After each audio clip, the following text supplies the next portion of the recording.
You want to talk about season-long storyline arcs?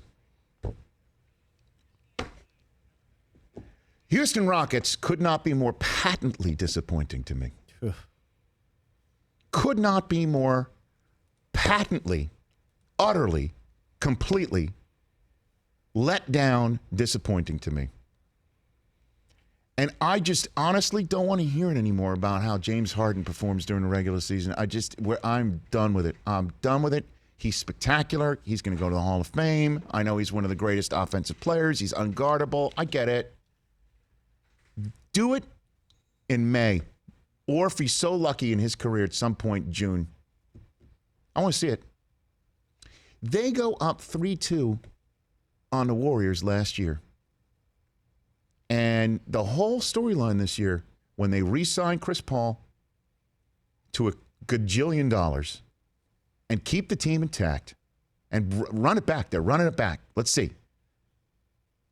Because the narrative was all year long, hey, if Paul didn't get hurt, that thing's a wrap. Warriors don't win. If Chris Paul's healthy, they could easily win that Game 6 going back to Oakland. And if not, they still have that back pocket Game 7 at home in Houston. And they fell apart and they lost them both without Chris Paul. But they're going to run it back.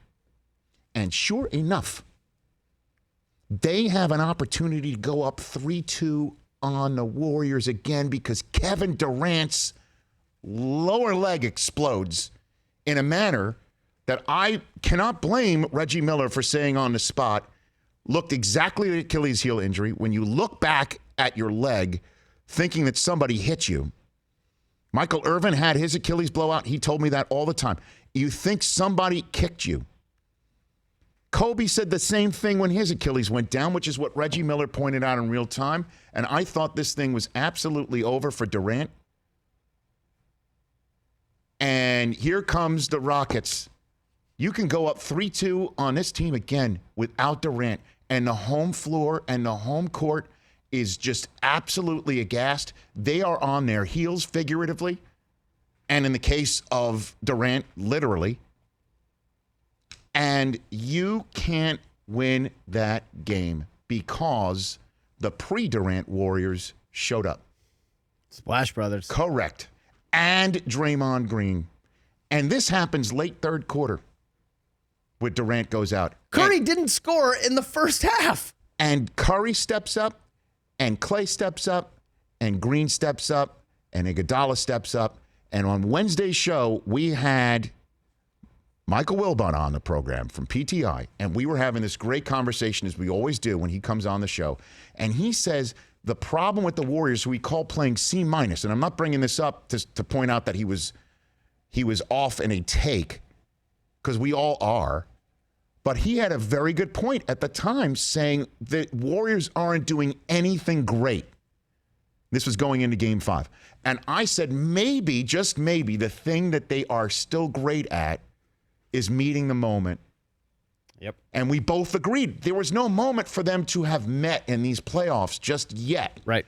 Even with Boogie Cousins going down and losing twice to the Clippers, we didn't really think that we were potentially wondering if the Clippers could pull it off, but then Durant drops in 50 and he says, I'm nice to his teammates, and we all got it. Nice try, Clippers. And then they lose twice to the Rockets. But that was after going up 2-0. There was no blood drawn on them by the Rockets in Oakland, so there was no moment to be met yet.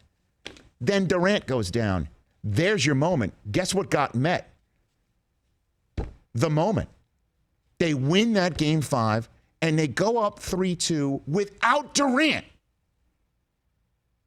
And they don't fall apart. Not only do they not fall apart like the Rockets did without Paul up 3-2, they go to Houston and close it out. For more of The Rich Eisen Show, tune to Audience Channel 239 on DirecTV for free on BR Live or download The Rich Eisen Show app.